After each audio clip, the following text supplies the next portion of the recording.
Y todos, gracias por estar aquí, por me haber invitado a participar de esta consulta. Yo voy a hablar en portuñol y espero que todos y todas puedan comprenderme. Yo voy a colocar el PowerPoint en la tela para hacer más fácil la comprensión.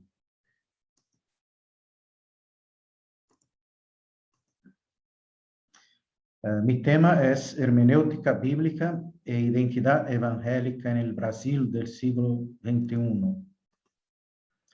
Es un placer participar en esta consulta de la FTL. De hecho, por diversas razones, esta es mi primera participación en un evento continental.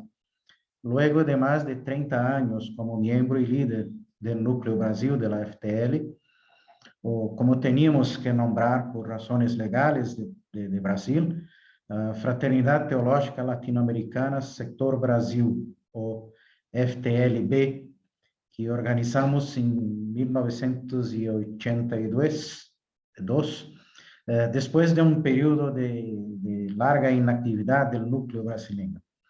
Yo soy biblista de formación y profesor de teología por vocación, por lo que el tema que me dieron tiene que ver con mi vida personal y ministerial y me acompaña desde hace 4 décadas. Mi presentación se limitará al papel de la interpretación bíblica en el movimiento evangelical brasileño en los últimos 40 años. Comenzaré con una breve caracterización de los términos evangélico y evangelical en Brasil y sus distintos referentes eclesiásticos y eclesiales. Después trataré de la interpretación bíblica hegemónica o predominante en el medio evangelical brasileño. Después de una breve presentación de mi tesis, explicaré las 2 razones principales de la misma y terminaré con algunas nominaciones esperanzadoras. Bueno, ¿qué son los protestantismos en Brasil? Nuestra situación es similar a de los demás países latinoamericanos. Tenemos los protestantes como luteranos y anglicanos de migración. Tenemos los pentecostales, los neopentecostales y los protestantes de las iglesias fundadas por misioneros norteamericanos, estadounidenses y ingleses. Entonces voy a citar a José Bonino, que describe los evangélicos. Para Bonino es notable advertir que, pese a su diversidad confesional, metodistas, presbiterianos y bautistas, en su mayor parte y de origen estadounidense y británico, todos comparten un mismo horizonte teológico, el que se puede caracterizar con el término evangélico, utilizado aquí en la acepción anglosajona, que Marsden define muy bien diciendo que los evangélicos son gente que profesa una total confianza en la Biblia y se preocupa por el mensaje de la salvación que Dios ofrece a los pecadores por medio de la muerte de Jesucristo.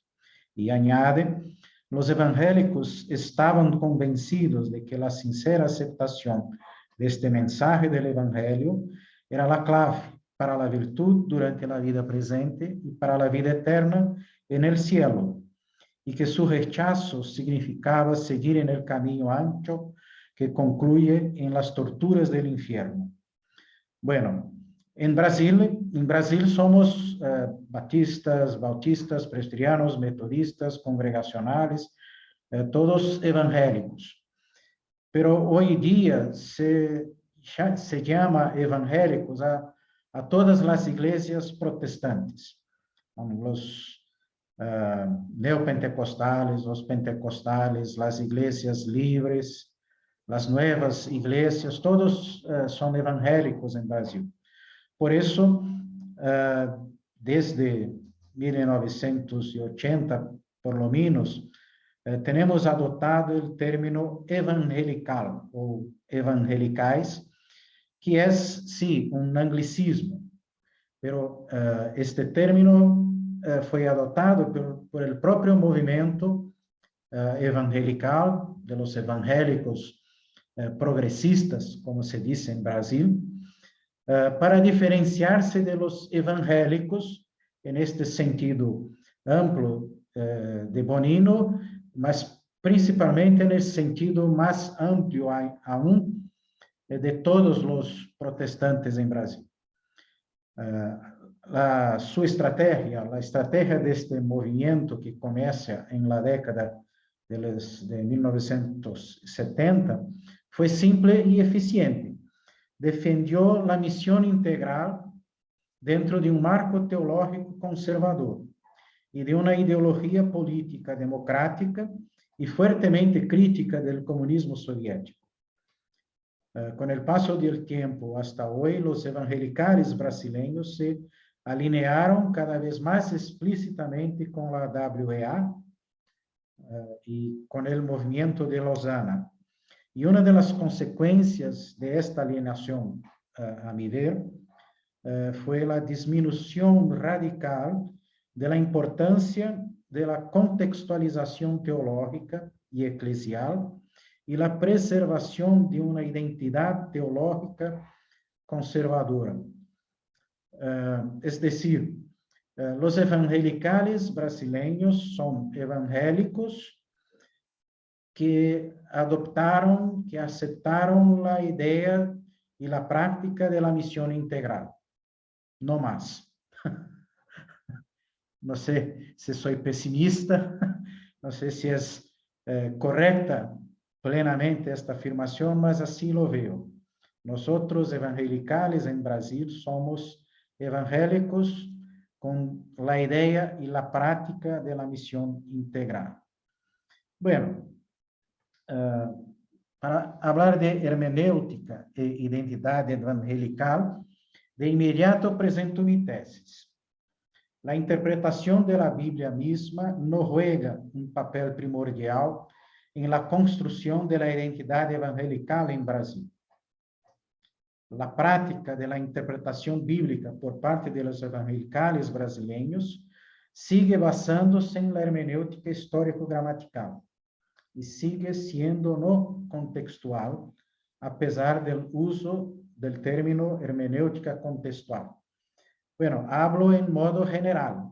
Hay excepciones, muchas de ellas, pero la lectura de la Biblia por los evangelicales brasileños no juega un papel importante.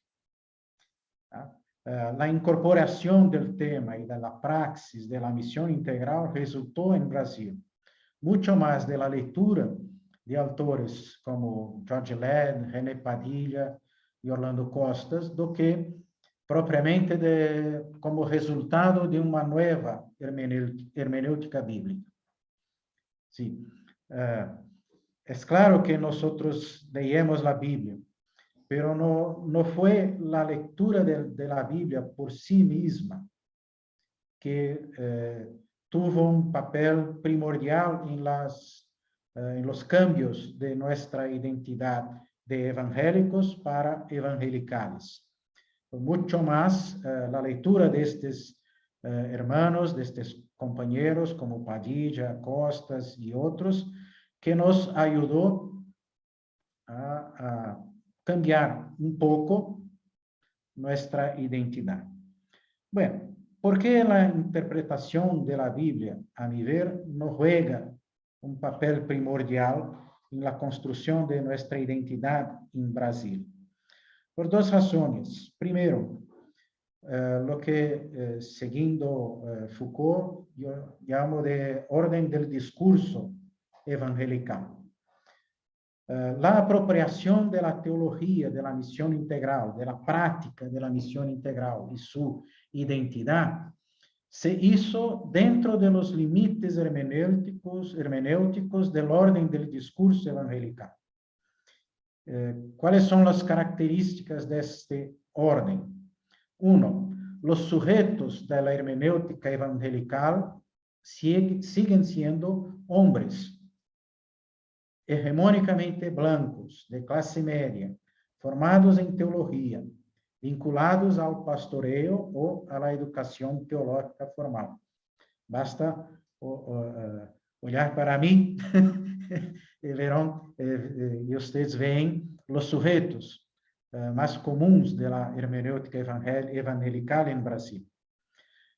Segundo, os temas de la discussão teológica e exegética siguen siendo los mismos que en el mundo evangélico del Atlántico Norte. Básicamente los mismos. Hay algunas diferencias, pero lo que nosotros evangelicales brasileños llamamos teología y damos énfasis y prioridad, son temas no propiamente contextuales, ¿sí? Nuestra teología aún es la teología de la historia de la salvación, la teología de los evangélicos conservadores del norte atlántico. Eso no es ni bueno ni malo, solo es así. No estoy haciendo un juicio de valor, solo de facto. En orden del discurso evangelical, en tercer lugar, tiene que la bibliografía teológica utilizada en la lectura de la Biblia, en la formación teológica y pastoral entre evangelicales de Brasil, enfatiza aún textos originados en el mundo evangélico norte atlántico y algunas brasileños y brasileñas, pero evita teólogos de la liberación, textos y autores con una tendencia confesional más específica, evita los filósofos radicales, como Derrida, Foucault, Agamben, etc. Evita los teóricos, las teóricas de género y los materiales típicamente de izquierda. Y hoy día en Brasil, con Bolsonaro, ser de izquierda es un peligro. Los evangélicos de Brasil, evangélicos en el sentido amplio de todos los protestantes, la gran mayoría de los evangélicos de Brasil está en el lado del Bolsonaro. Permanece una mayoría eclesiástica de derecha, de una ideología conservadora de derecha y de una visión moral mucho restricta, mucho moralista, como decimos aquí.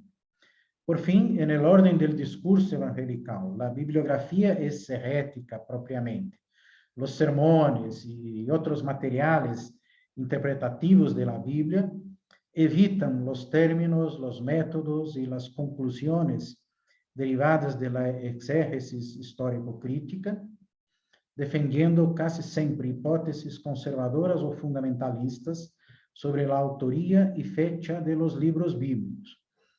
Esto, de nuevo, no es ni bueno ni malo por sí, pero muestra que nuestra lectura bíblica es muy tradicional, no es innovadora. Lo que encontramos en la Biblia cuando la leemos todo día, es lo mismo que nuestros padres encontraron 20, 30 años para atrás. No es nada nuevo, no es nada que cambia. Por ejemplo, en una consulta de la FTL Brasil, hace como que 10 o 12 años, yo hablé sobre los límites de la idea del ya y todavía no, de Kuhlman, de Led, en la escatología del Nuevo Testamento. Y luego uno de nuestros hermanos me preguntó, ¿por qué hay que mudar algo que está cierto? ¿Por qué hay que mudar un concepto teológico? ¿Por qué cambiar un concepto teológico verdadero y válido? Esto es un ejemplo de la falta de innovación. Una vez que se definió un concepto como verdadero, es bíblico. punto. Eso no me gusta, pero es común eso entre los evangelicales brasileños. Bueno, la segunda razón no es solo de los evangelicales, pero es una situación de todo el pueblo brasileño. En Brasil aún predomina una mentalidad colonizada, subalterna. Entonces, la mentalidad o la cosmovisión de los evangelicales brasileños, como del pueblo brasileño en general, permanece una mentalidad colonizada, subalterna.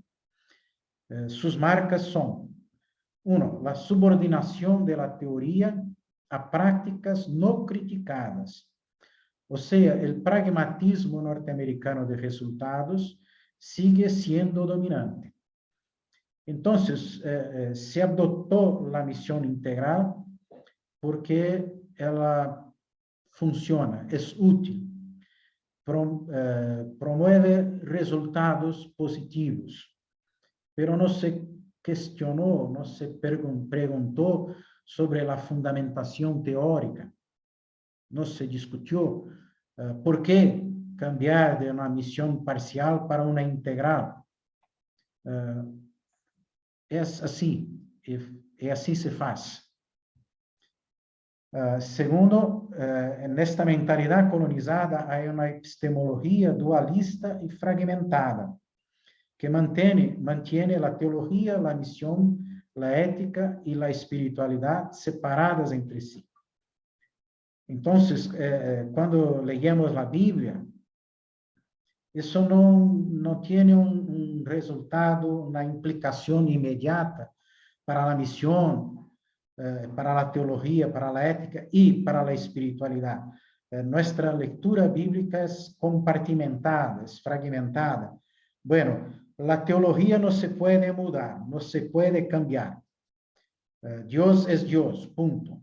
Jesucristo es el Señor, punto. Nosotros podemos cambiar un poco la práctica de la misión, pero no la ética. Nuestra ética es esta, punto. Esta es parte de lo que llamo entonces de mentalidad colonizada, subalterna. Existe una verdad definitiva, existe una verdad que trasciende el contexto. Y nosotros no podemos abandonar esta verdad.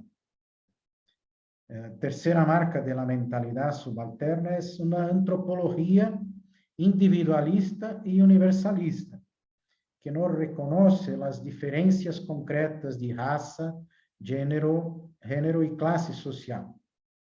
Esta antropología es la base de una soteriología aún individualista y no contextual. Cuando uno entra en una iglesia evangélica, es una iglesia de gente blanca. Mismo cuando hay muchas personas negras en la iglesia. Es una iglesia de hombres, aunque la mayoría de los miembros de las iglesias sean mujeres. Entonces, no se hace diferencia si es blanco, negro, indígena, europeo, mujer, hombre, es pecador, punto. Es convertido, gracias a Dios, estamos yendo juntos al cielo, lo más no es de consecuencia práctica. Nos quedan 5 minutos. Sí, estoy encerrado, sí. Gracias. Por fin, essa mentalidad devalúa la misma cultura brasileña, en un sentido amplio, a expensas de las culturas del Atlántico Norte. Entonces, en las iglesias en Brasil, los evangelicales brasileños, pastores y demás liderazgo laico, les gusta imitar los modelos norteamericanos de iglesia y misión, tales como mega iglesias, iglesia de propósito, iglesia celular, teología de la prosperidad. Ahora se fala mucho en iglesia misional, pero no se dá um valor positivo para experiências tipicamente brasileiras. E há muitas. E há muitos exemplos de prática pastoral, litúrgica, missioneira, bem brasileiros, nascidos em Brasil com ritmos musicais brasileiros, com conceitos culturais brasileiros, pero a esto no se dá gran valor. Bien, para finalizar, ¿existe la posibilidad de cambio? Sí, siempre es posible cambiar para mejor. Creo que sí, a pesar de las dificultades, sí. Pero en nuestro caso, si queremos que la lectura de la Biblia tenga un impacto de transformación de nuestra identidad, es necesario que superemos el orden del discurso evangelical y la mentalidad subalterna. Si no, vamos a la palabra de Dios y no encontramos en la palabra de Dios nada que nos desafíe a cambiar nuestra identidad. Bueno, hay señales pequeñas pero importantes de que estos cambios están sucediendo a partir del trabajo de una nueva generación de líderes, mujeres principalmente, también hombres, de teólogos y teólogas, de mujeres que leen la Biblia, tanto en la FTL como fuera de la FTL en Brasil. Yo veo que Dios está así activo en nuestro medio, que Dios continúa promoviendo la edificación de su iglesia y los cambios que Él mismo considera necesario que la iglesia ha de pasar. Es mi esperanza y mi convicción de que Dios es la persona más interesada en los cambios para que su reino sea testimoniado de modo integral, pleno, y que nuestro pueblo brasileño encontre el Evangelio en su integralidad. Gracias por el convite, gracias por su atención. Muchas gracias, doctor Julio. Doctor Juan José Barreda tiene el tiempo.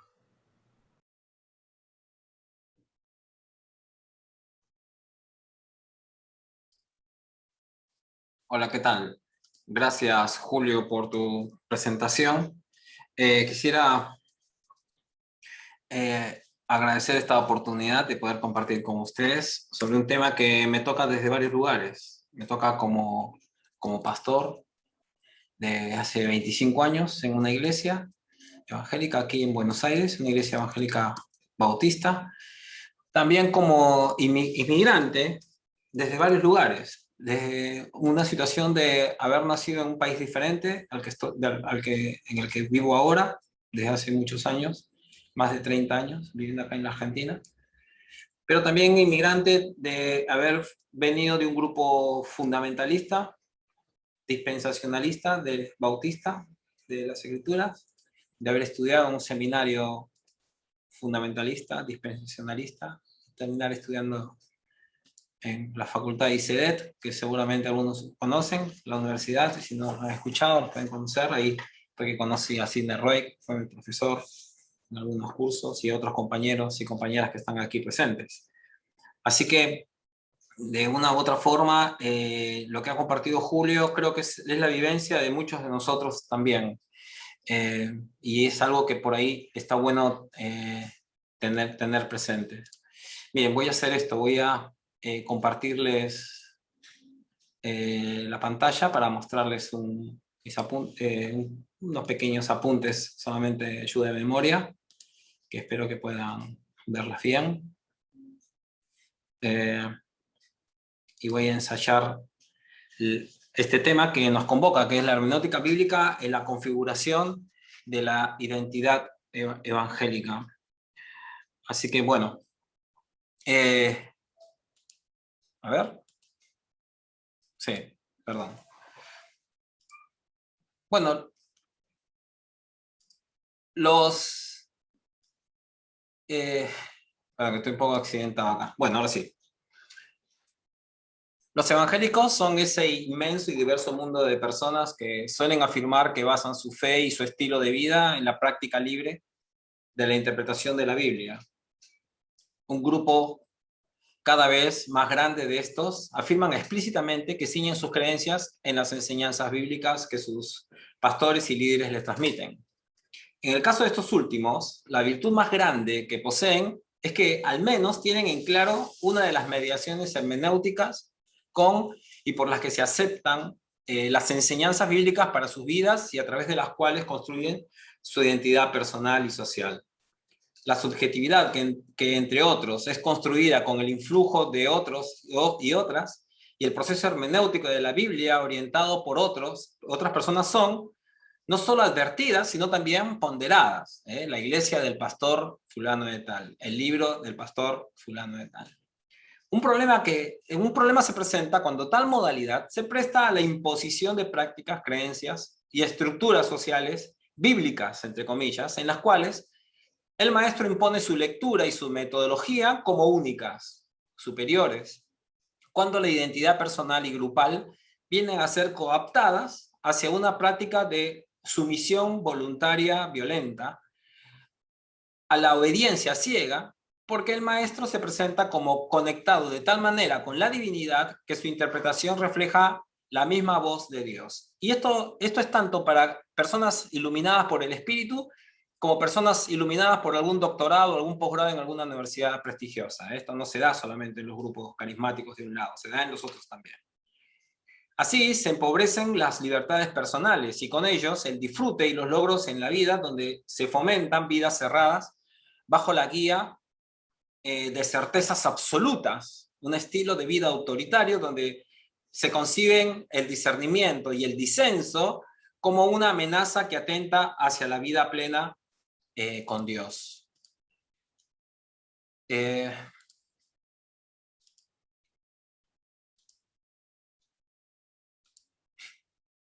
esto también lo encontramos en las prácticas del primer grupo, es decir, de los que afirman un acercamiento bíblico directo y personal por el mero hecho de leerla o de practicar o de participar en estudios bíblicos grupales, entre comillas, en los cuales, y esto no por cuestionar, sino que lo pongo como resaltar, en los cuales cada uno puede constatar, se dice, con su propia Biblia lo que se está enseñando, ¿no? Por ejemplo, citándose Hechos 17:11, donde se habla de la comunidad de Tesalónica que escuchaba las enseñanzas de Pablo y ellos comparaban con los textos.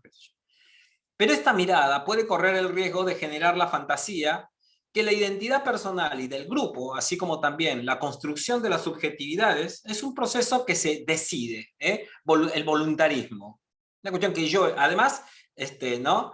En la que cada uno asume todas las responsabilidades y tiene todas las posibilidades. Esto está un poco relacionado con la meritocracia, de la que también los espacios de derecha actualmente hablan tanto, ¿no? Y que está muy fuerte también presente en las iglesias evangélicas. Es decir, vos sos lo que sos en base a tus propios méritos y a lo que vos haces. Conocemos casos en que perspectivas positivistas han embebido estas hermenéuticas bíblicas con sus pretensiones de un conocimiento acabado, medible, que en términos de la vida religiosa sería el cristiano maduro, el hermano fiel, pero la labor hermenéutica de la Biblia no se circunscribe a esta, sino que es una construcción y una relación intrínseca y consustancial entre el texto bíblico y su mundo, donde el texto se reconstruye con cada lectura. Riquer, estoy hablando de croato, y donde es preciso tener presente este hecho a fin de que tal práctica sea saludable y prospectiva. Es cierto, están las hermenéuticas bíblicas que pretenden que la voz de Dios se discierna totalmente desde afuera. Entonces, no, esto lo dice la Biblia, no yo. ¿Vieron? Desde un otro, totalmente ajeno a nosotros, negando con ello el diálogo o a ver la revelación divina como una danza, un tejido de historias, de subjetividades, de acuerdos y tensiones. De esas prácticas salen frases como, la Biblia dice.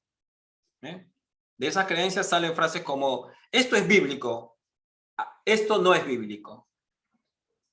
Y aún las más radicales, ¿no? Dios dice en su palabra, ¿vieron? Expresiones, ¿no? Absolutas, rígidas, totalizantes, y vamos a decirlo para aquellos que incursionamos en Sagradas Escrituras, y Julio va a estar de acuerdo conmigo, soberbias, ¿no? Expresiones soberbias, porque uno nunca acaba de conocer las Escrituras como para animarse a decir, la Biblia dice, como si las conociéramos tanto así. Entonces, a ver, voy a pasar la vista. Esa falta de discernimiento, o bien de percepción de sí mismo, parece estar presente en ciertas prácticas hermenéuticas bíblicas en la FTL. Como lo he dicho en otras oportunidades en nuestras consultas, y lo señaló también Sabatiero hoy, el incursionar en los métodos histórico-gramaticales ha sido un camino pasible, no digo posible, digo pasible, tranquilo, para incursionar, en parte porque tuvo un pie en el mundo académico y científico. Perdón, estamos en casa, ya ven cómo se está de las cosas online. Ahí va, creo que ya lo apagué.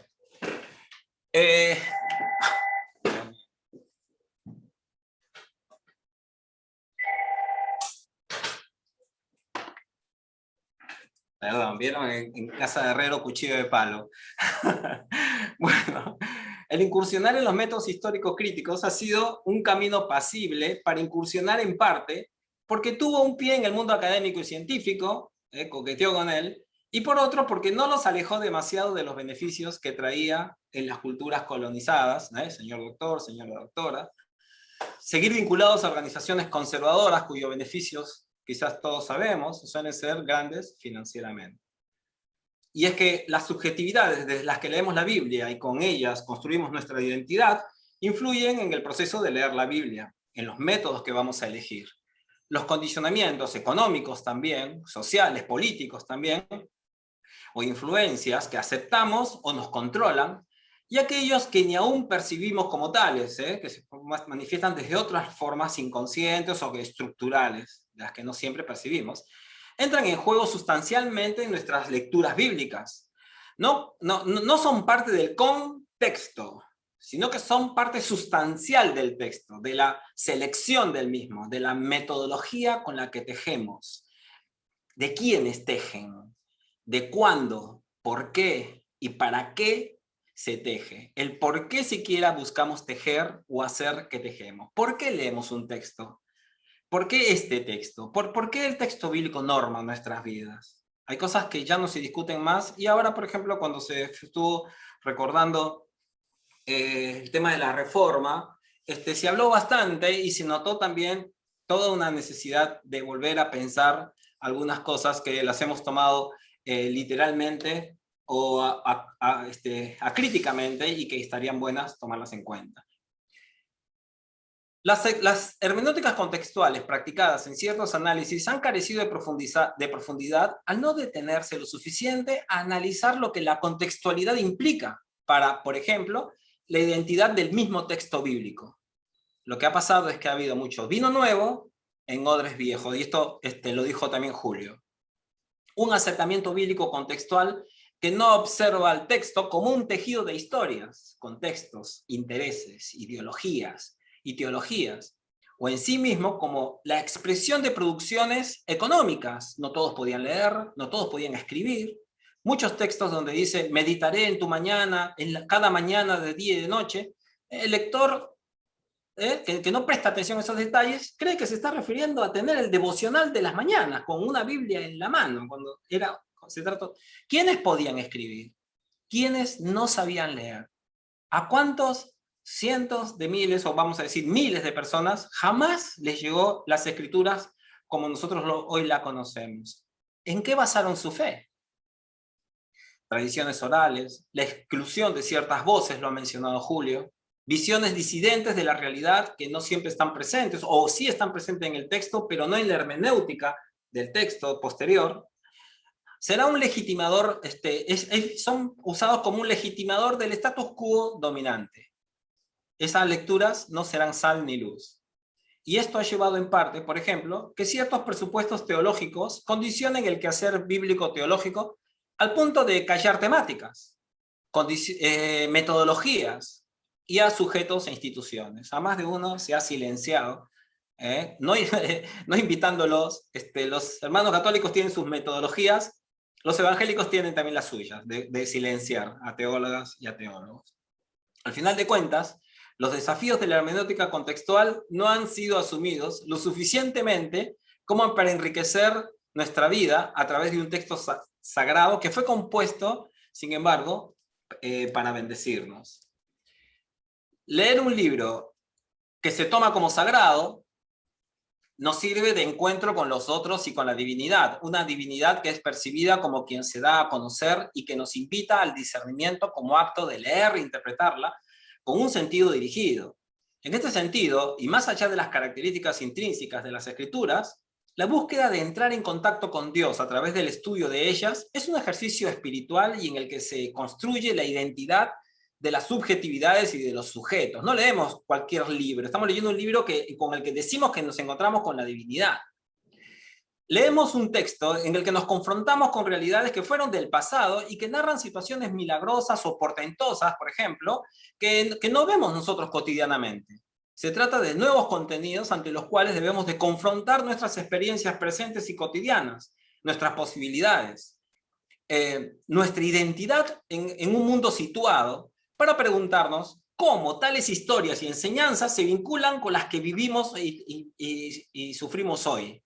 Este ejercicio de búsqueda es enriquecedor cuando se presenta abierto, en camino, necesitado de la diversidad cultural que nos permite enriquecernos con los aportes de otras experiencias y puntos de vista, más aún de las procedentes de otras latitudes y de cuerpos con colores, características, historias, distintos, pero no ajenos a los nuestros. Y entonces, ¿por qué en las iglesias sigue habiendo un solo predicador en el púlpito? Porque algunos de la FTL están diciendo, hey, J está hablando de una obviedad, pero yo voy a tu iglesia y veo tu práctica hermenéutica en comunidad y sigue siendo la misma. Siempre predicas vos. Siempre enseñás vos. Siempre todos sentaditos adelante, con un tipo de frente hablando, con una modalidad, con una metodología, con una forma de discernir a la divinidad, con una práctica hermenéutica que va a señalar también tu ideología, tu teología. Y entonces nos encontramos con que hay muchas personas con que no saben cómo encontrarse con la idea de milagro, más aún hoy, por ejemplo, en el contexto de muerte que estamos viviendo con la pandemia. ¿Cómo se lee los textos bíblicos sobre los milagros en un contexto de pandemia? Las hermenéuticas espiritualizadoras han pretendido historizar dichas narraciones de milagros y actos de la divinidad, apelando a dimensiones, por ejemplo, individualistas, intimistas o supramundanas. Y esto no estoy diciendo que sea malo en sí mismo, ojo. Pero a veces se dice, Cristo reina en mi corazón. La sangre de Cristo nos limpia de todos nuestros pecados. Nuestra ciudadanía está en los cielos, haciendo del literalismo una manera arbitraria de no ser literarios. En Efesios 5:6, por ejemplo, es leído de forma literalista cuando se habla de la sumisión de la mujer. No solo de la esposa, sino de toda la mujer, porque el texto dice, no, la mujer sométase a su marido, qué sé yo. Pero se aplica contextualmente, versículos más abajo nada más, cuando se habla de ser esclavizados. Entonces, no, ya hoy ya no hay esclavitud, nadie quiere ser esclavo. Entonces, Cristo descenderá montando un caballo literalmente para matar a nuestros enemigos, ¿no? Y el enemigo de turno siempre de los países de poder, ¿no? Siempre Rusia, el enemigo es China, el enemigo es Afganistán o los pobres palestinos. Pero no se advierte la reinterpretación que hace, por ejemplo, este texto de Apocalipsis sobre el libro de Ezequiel, mostrando ahora a un rey que juzgará con su boca y que no asesinará a los demás, poniendo bombas o dedicando bombas, ¿no? Contextos bíblicos para asesinar a aquellos que son considerados los enemigos del Cordero. Aquellos ponderan las monarquías bíblicas, claro, con lecturas literalistas. ¿Cómo no se va a ponderar relaciones verticalistas? El orden, la sumisión, las diferencias sociales, que responden a ciertas miradas de lo político en las escrituras, aunque no en todas, que silencian intencionalmente, sin embargo, otros textos. Amamos Romanos 13, pero no leemos Apocalipsis 19, en su visión de la relación de los cristianos con el imperio. Entonces, el ser humano es holístico, no integral. Esto es importante también. Y hoy la pandemia nos los ha recordado, por lo que no basta que Cristo sea el rey de mi corazón. Queremos que su amor inunde toda nuestra sociedad y se exprese, por ejemplo, en relaciones sociales justas, vivificantes, democráticas. Ahora, ¿pero qué hacemos entonces con las promesas de un rey en un contexto en el que muchos rechazamos gobiernos autoritarios y autócratas? ¿Qué identidad política y social, qué relaciones generan las hermenéuticas que no llegan suficientemente lejos con la contextualidad que sí se percibe, sin embargo, en las mismas escrituras canónicas? ¿Basta con un Dios que promete sanidad o necesitamos uno también que acompañe en las situaciones que no podemos manejar, en nuestras muertes, en las situaciones de vulnerabilidad y en ausencia de explicaciones que nos ayuden no solo a revertir lo que sucede, sino también a coexistir con el dolor, con las incoherencias, con las incertidumbres? La hermenéutica bíblica tiene que tener siempre una conclusión, como hacíamos antiguamente en los estudios bíblicos, y es que en la Biblia Dios no es un Dios de orden. Ya voy terminando, Las luchas personales que enfrentan, y este es otro detalle muy importante, los evangélicos de corte fundamentalista o conservador con la hermenéutica bíblica literalista o de métodos histórico-gramaticales, que son duras al encontrarse con hermenéuticas contextuales. Hablo desde mi experiencia como pastor y como maestro en bíblica virtual que vengo enseñando hace muchos años. Quienes sufren estas crisis no lo sufren porque les cambie el método de interpretación en sí, o en algunos casos tampoco porque no tengan razón y sean estas personas que les guste tener la razón, sino por lo que las escrituras han venido significando en la construcción de su identidad, de su visión de sí mismos en el mundo, en la visión del mundo y de las relaciones sociales. En muchos casos los han llevado a grandes fracasos como padres, como amigos, como profesionales, a grandes luchas internas en las que no han sabido resolver problemas por ser incapaces de encontrarse con un texto bíblico que les hable de forma flexible y que se encuentre con un corazón que fue formado también de forma flexible para dialogar. Por eso es que tanto hablamos y estamos hablando de más, hablando de las nuevas generaciones que no quieren pisar una iglesia evangélica, entre otras razones. Cuando se replantean estas cosas, la tentación de ver lo nuevo como amenaza que los conduce a experimentar tristeza, soledad, pérdida de certezas, puede hacer volver al lector a las viejas seguridades. Volvamos a Egipto, por donde por lo menos podíamos comer algo y la libertad nos está saliendo muy cara. Entonces, cierro con esto, Miguel. Todavía estoy. ¿Cuánto me quedan? ¿2 minutos? ¿3? 2. Bueno, voy entonces a compartir algunas experiencias, algunas sugerencias. A ver si logro poner todos los PowerPoint y los leo nada más. En parte, mi práctica ha sido acompañar personal y afectivamente a quienes pasan por ese camino. Es decir, hacer de la hermenéutica bíblica contextual una práctica pastoral de acompañamiento. No es una cuestión instrumental, como también mencionó muy claramente Julio, y que no tiene nada que ver con el resto de la vida. Nosotros, al enseñar hermenéutica bíblica contextual, estamos enseñando a interpretar la vida, no interpretar solamente el texto bíblico.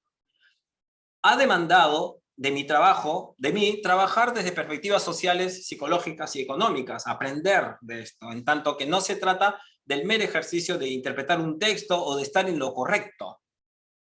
Uno de los lugares más sanadores y vivificantes para leer e interpretar las escrituras, para mí, sigue siendo la comunidad de fe. Yo creo, y esto no por cuestiones de fundamentalismos, ni fanatismo, nada, pero sigo creyendo que leer la Biblia sigue siendo saludable, y lo más saludable es leerlo en la iglesia, como comunidad de fe. Y esto por diversas razones. La toma de conciencia de cómo la hermenéutica bíblica influye en la identidad de una persona nos debiera de exhortar a una formación más profunda para enseñarla y enseñar Sagradas Escrituras.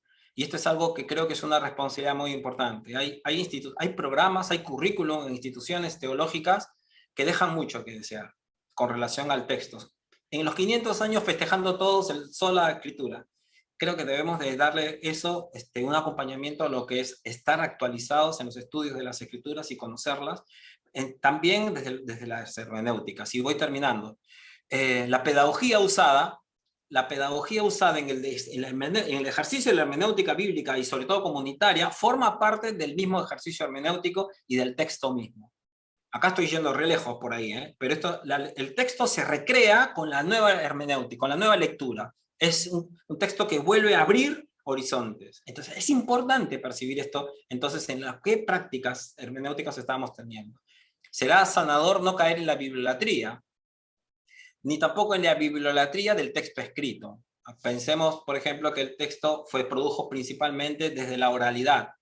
Entonces esas disputas que hay, si la Reina Valera, si la NBI, si la versión, realmente, la verdad, son anacronismos que son insoportables a veces escuchar. Que el texto original, hay cosas que realmente ya son un dolor de cabeza y que reflejan no solamente ignorancia, en algunos casos mala intención. Pero bueno, vamos a quedarnos con la ignorancia a la que todos tenemos derecho. Esto no es una novela rosa lo que estoy presentando. La hermenéutica bíblica se da en un mundo cada vez más polarizado y que influye en nuestra comprensión de Dios, del prójimo, de las enseñanzas bíblicas y de nosotros mismos. No tengo claro cómo enfrentar esa realidad, ese mundo polarizado. Me encuentro en una situación en la que estoy ponderando las hermenéuticas interculturales, los análisis desde la antropología cultural, las perspectivas feministas y subjetivas, desde los inmigrantes, la hermenéutica de la niñez. Pero nunca está de más enseñar la historia de las escrituras como algo que realmente todos debiéramos de conocer por el solo hecho de ser parte del mundo bíblico, del mundo cristiano.